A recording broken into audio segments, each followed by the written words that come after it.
Hey folks, and all be all here, and we're back with the final match of the first week. Now, some of you may have noticed I did not upload a second round video. Well, that's because on Friday I was up with Zareth and Solo Base on the Gambit Night fight stream on Twitch. So I'll get a recording of the video from them, and I'll upload it a little later on my YouTube channel, so you guys can check it out on YouTube as well if you don't have access to Twitch.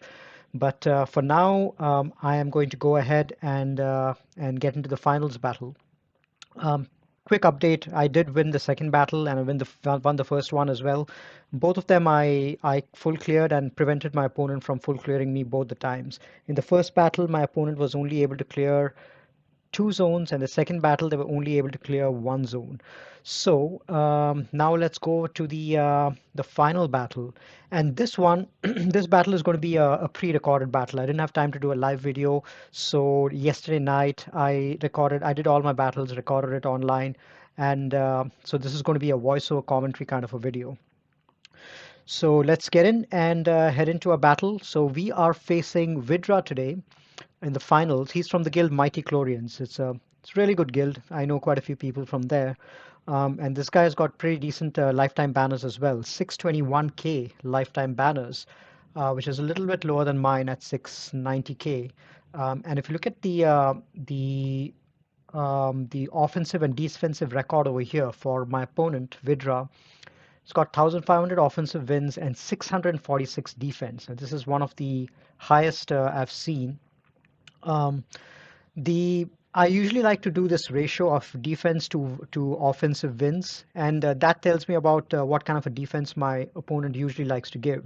So, as an example, if the ratio of defense divided by the offense is about 25 to 30%, that's what usually most people are at.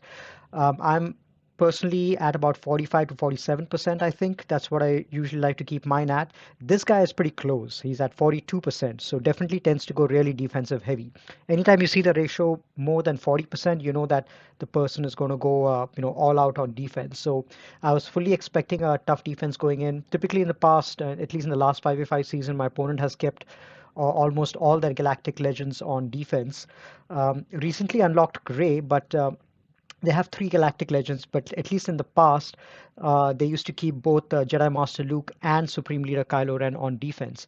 Has unlocked a Rey without an ultimate, but I can fully expect to see at least a couple of them on defense.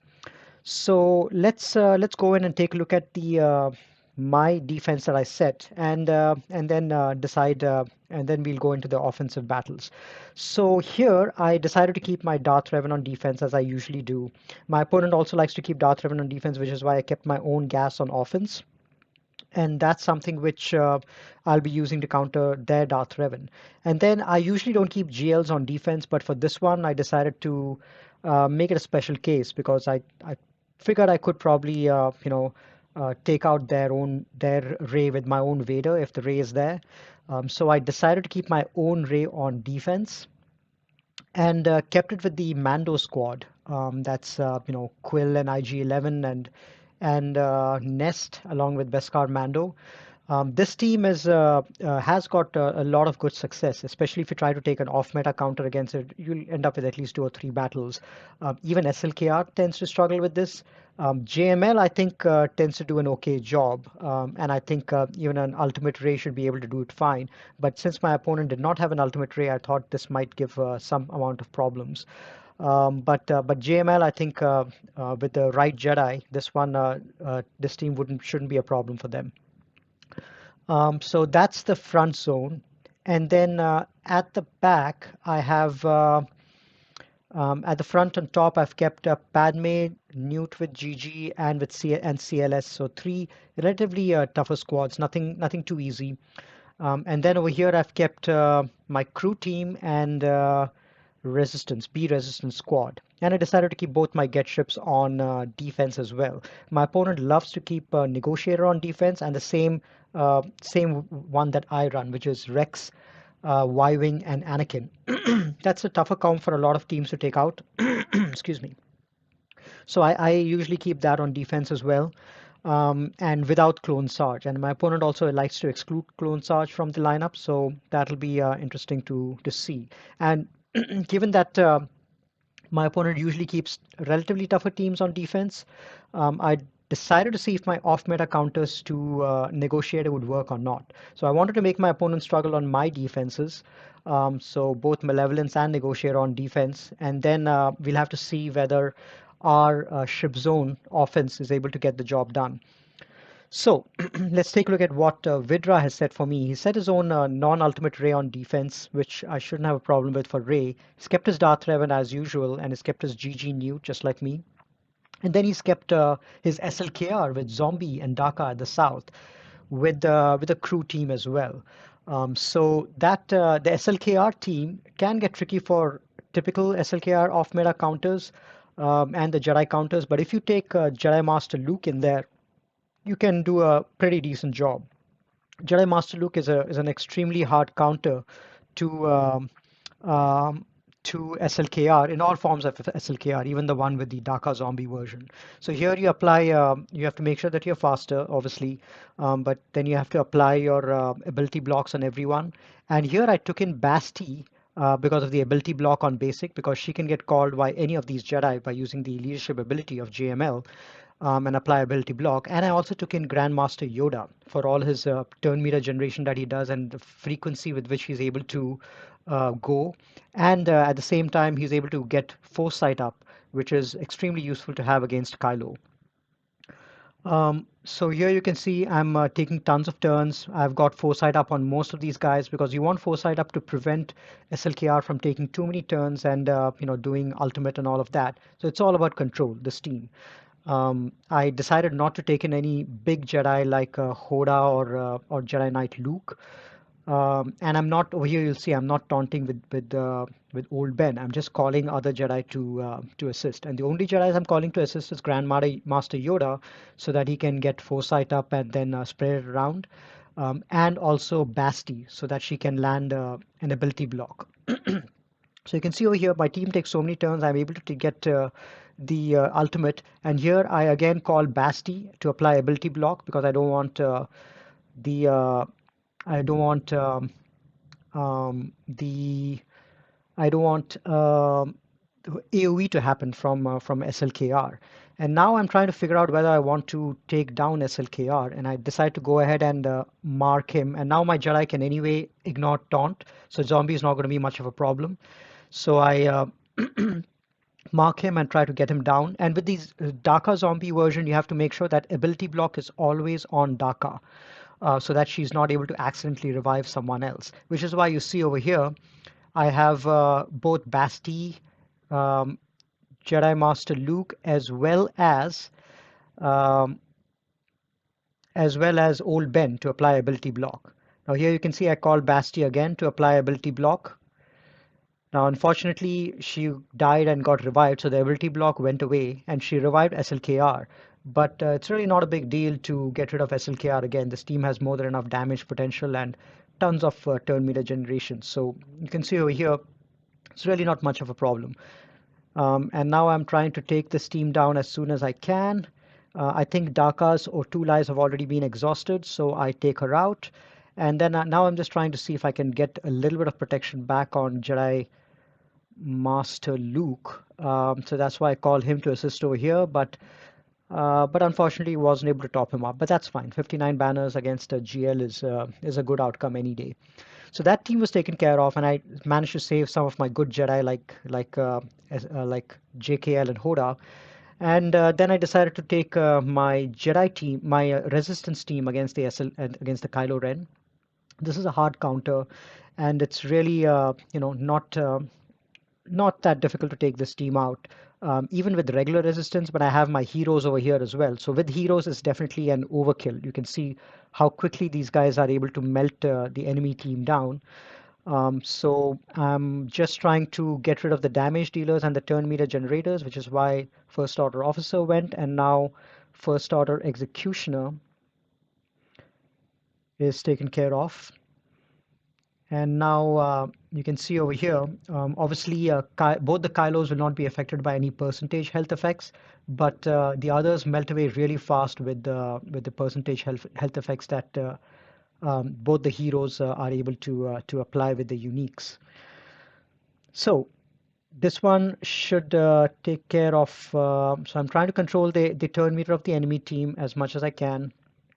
And I'm trying to take care of first order stormtroopers so that I can then focus down on both the Kylos without any issue.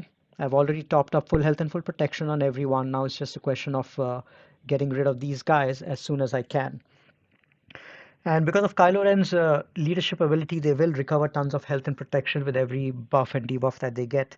But as long as I have healing immunity from my JTR, I should be able to get rid of this team pretty well.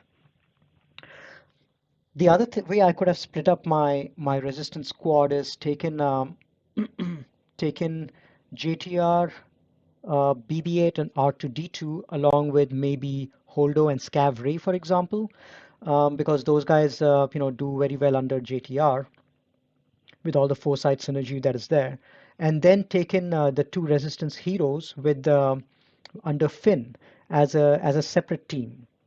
So there would be Resistance Hero, um, there would be Finn, there would be Resistance Hero Finn, Resistance Hero Poe, and maybe regular Poe for the exposed synergy, and maybe Resistance Trooper as well. That would make a really formidable team on offense as well. And another team which, if you outspeed the enemy, you can basically end up taking tons of turns and not give them any turn at all. It's a very control-oriented team.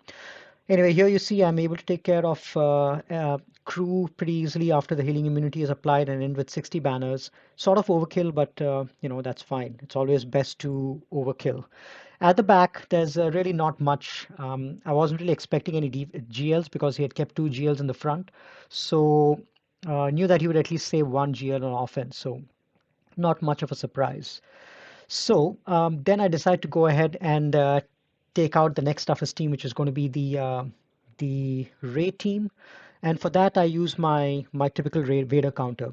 I haven't used this in a while, given that I don't climb with this in the arena. There's no Rays in the arena anymore. And in Grand Arena, I typically use a GL against Ray these days. But since my own Ray was on defense, I decided to use the Vader counter.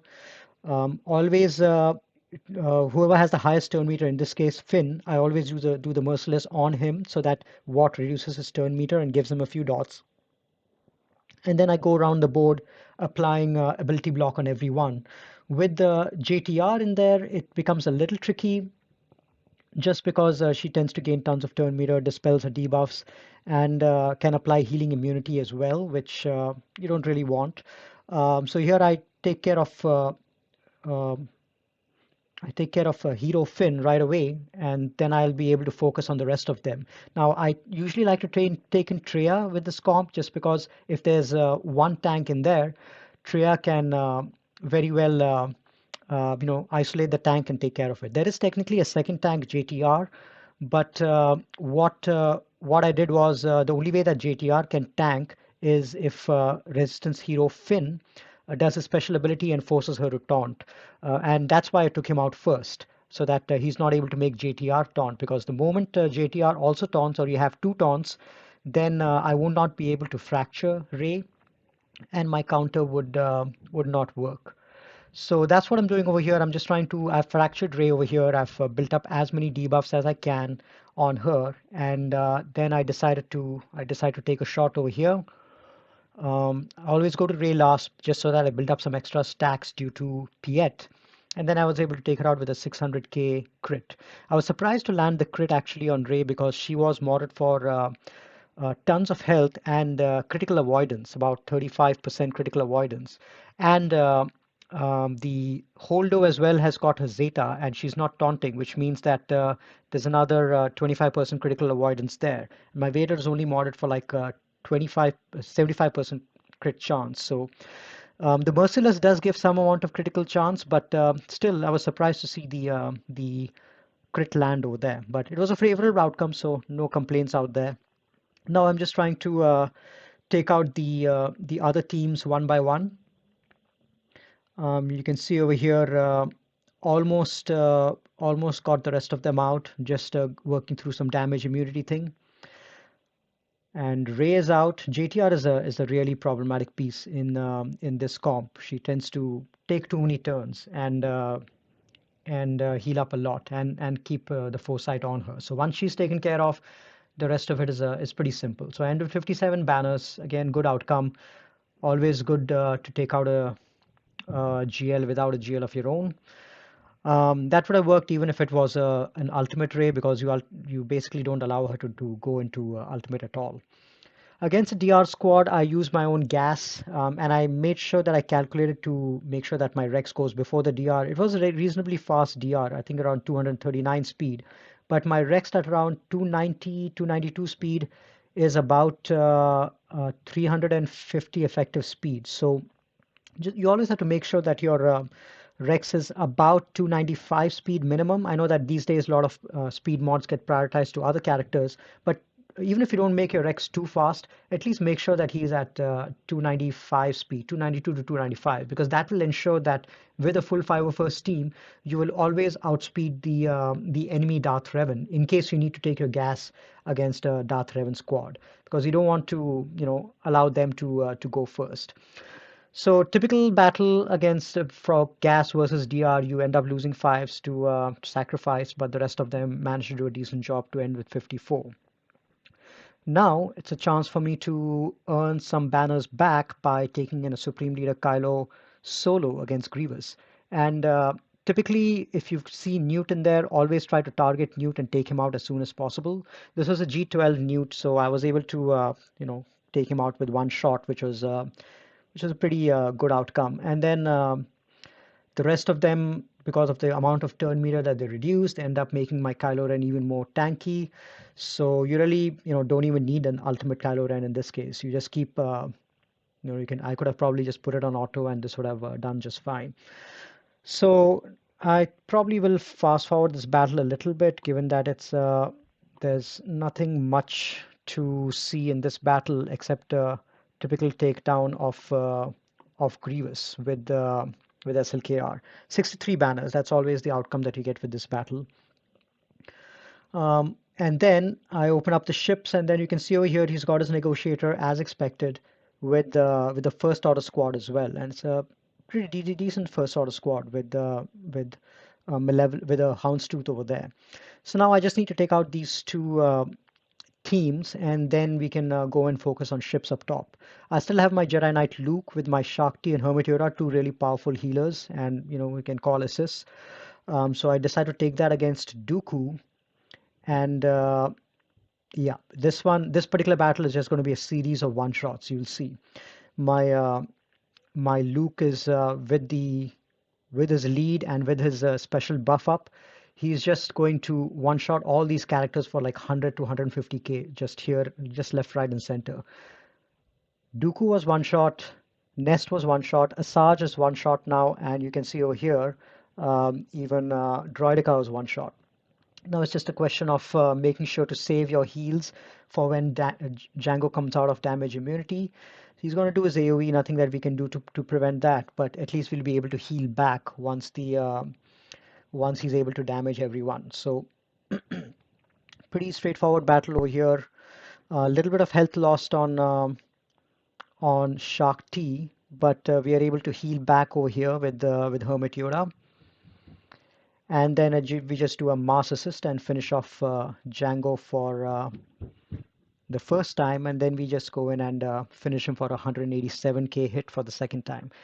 Pretty straightforward battle, 61, easy 61 banners. And then against the Mon Mothma team, I could have taken a bunch of teams. I had my own Django, my Wampa, Bounty Hunters. But I just decided to, I had my Night Sisters as well, actually. I just decided to do a Mon Mothma mirror, just because this way I know I can guarantee get a plus 60 banners over here. So they've got R2 in the team, which is a little strange to see.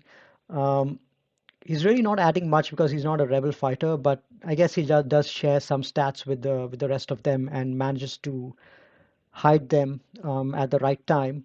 But the version of Mon Mothma that I'm using is the turn meter train version with Biston and Pow and Scout. So you basically, if you play your cards right, you basically allow them never to take a single turn, which is going to be the goal of the team.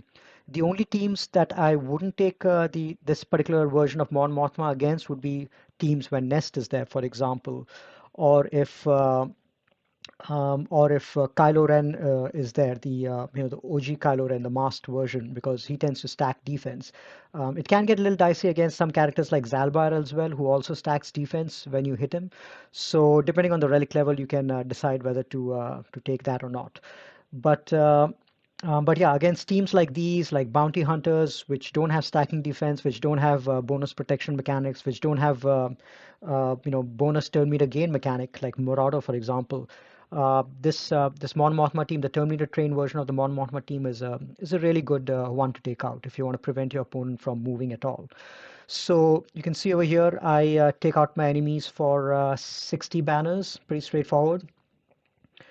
And then we move ahead to the ship zone. So let's get to the interesting part of this battle.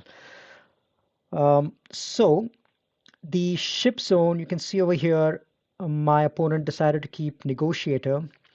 And since I have got both my get ships on defense, I have to take an off-meta counter against it. And if I see, so against a Negotiator, if I see, the Houndstooth version or something without something which is not the Rex, Anakin, and Y-wing version, then the Raddus actually works pretty decently for that.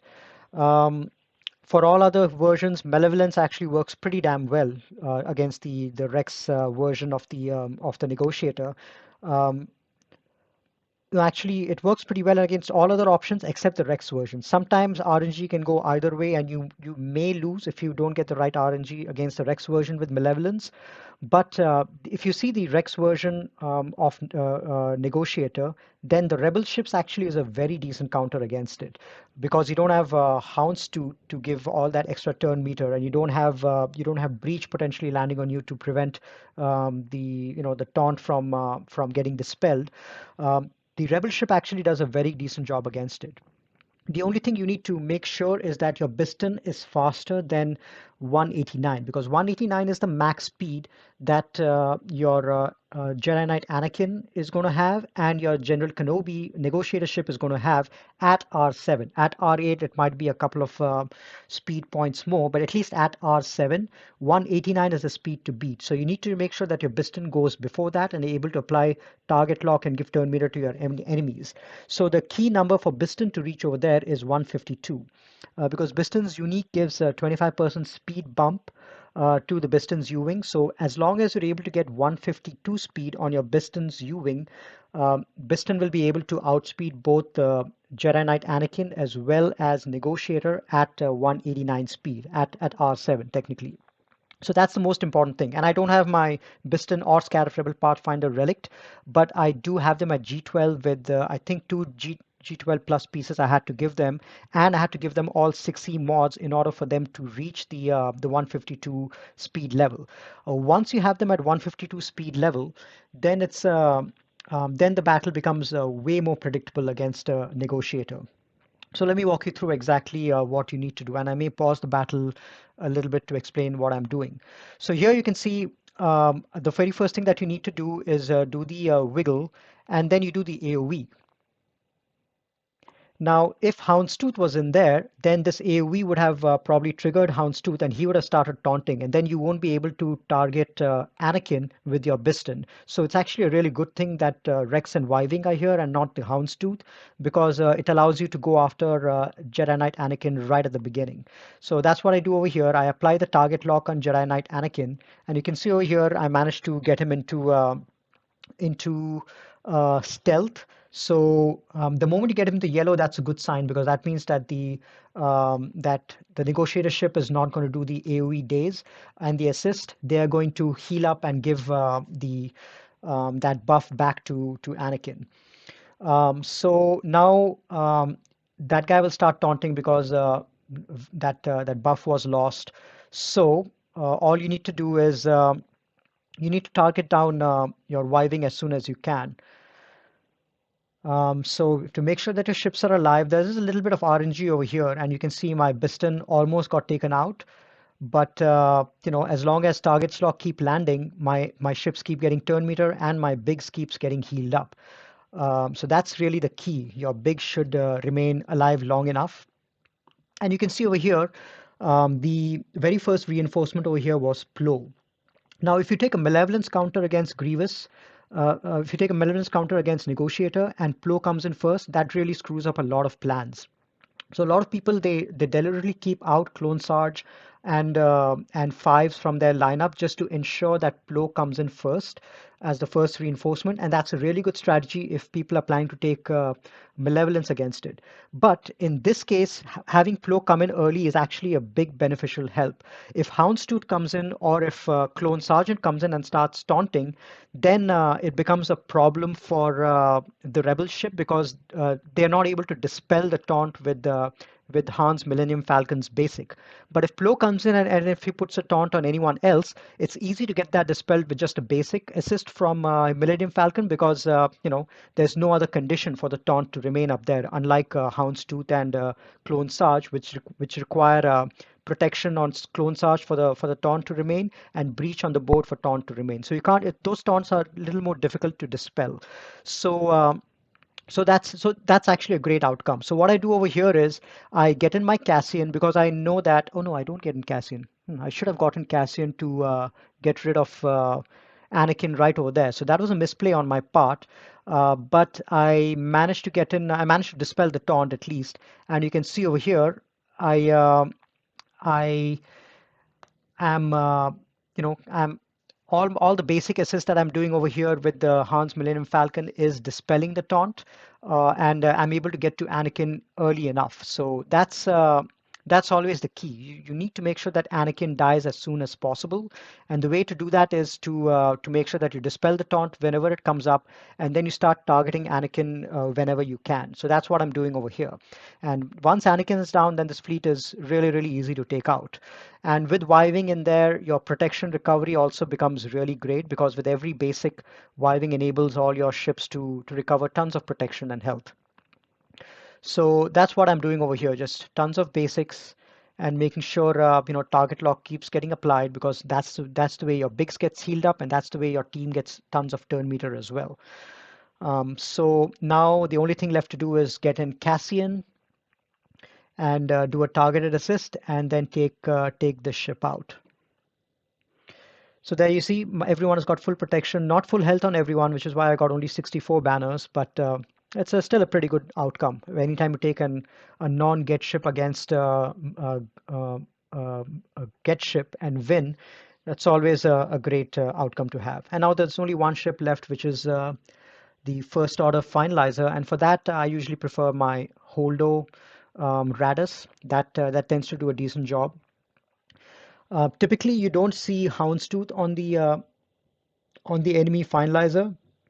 They typically tend to start with three first order ships, but it really it's not much of a big deal even if Houndstooth is in there. You should be able to dispel the taunt pretty easily.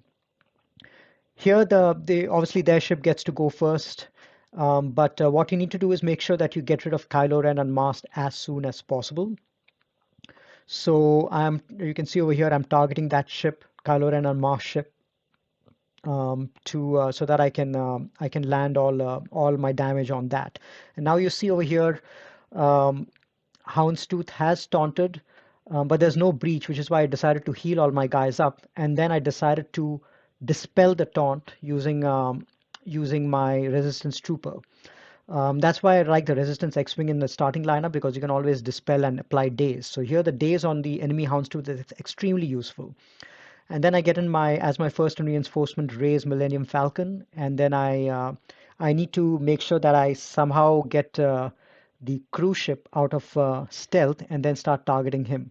But until then, I need to target the other ships whenever I can. I got a lucky break over here. The AoE was available from Rey's Millennium Falcon, so I was able to take out cruise ship with that. And now it's just a question of taking care of the other ships because the main damage dealing ship is gone. Now the finalizer fleet is effectively useless. All you need to do is wait till you get to your ultimate and then take the ships out. Here, I think we probably might not even need to get to our ultimate, if I'm not mistaken. I think my ships are doing a pretty good enough job of taking care of the enemy ships without needing the ultimate. So here you can see over here, I get in my final ship, which is going to be, I think, the Ebon Hawk, which I love with the Raddus. Dispels all the buffs from the enemy, gets everyone out of stealth, and they're sort of going after my my Ray's Millennium Falcon. So I'm trying to get as much damage done as possible. So here the AoE of the Ray's Millennium Falcon does pretty decent damage, and it's able to take out both the side ships. And now it's just a question of ending with decent banners, which I do one final heal over there to ensure everyone else is topped up. I'm not able to get Ray's Millennium Falcon back up to full health or protection, but I still end up with 65 banners, so very good outcome over there. So 64 and 65 banners in the ships with both my get ships on defense, great outcome. And I end up with a total score of 21-29, which is great to see. Anything above 21-20 is very tough to go against. 21-29 means effectively my opponent has to get a 59 average on the character zone and then 65 each on ships to win. So I knew that I had more or less sealed up the victory because I had kept all quite tough teams on defense over here, and nothing really which can be taken out easily for high banners. At the end of the day, my opponent did go towards the last 1 hour, and he did chat with me briefly on uh, on Discord as well. Not on Discord, on the game chat. And he wasn't able to clear my ships. Since he had his Negotiator on defense, he used his Malevolence against my own Negotiator and had bad RNG and wasn't able to take it down. My Anakin ship apparently refused to die. So that was a good outcome. So he wasn't able to take down the Malevolence. And then he had nothing so he wasn't able to take out the Negotiator and then had nothing for the Malevolence as well. So my ship zone did not get cleared, so final score was 21-29 to 17-78. Even the 17-78 that he got in the character zone was behind me by about 20 or 30 banners because I got about I believe 18-14 in the character zone before I went into ships. So there was at least a 36 banner differential in the character zone itself. So even if my opponent would have cleared ships, I think I would have still won by at least 30 to 40 banners. But it was a pretty good match. It's a really good opponent, Vidra. We chatted briefly afterwards. I told him that I'll be uploading the video, so I think he's looking forward to checking the video out. But really good game, Vidra. Really enjoyed playing this defense. I really enjoy playing a tough defense much more than an offense-heavy game, which tends to go to efficiency. So, thanks a lot for setting a very interesting defense for me. I enjoyed it. Now we are done with week 1 of Grand Arena. We'll be getting into week 2 in a couple of days.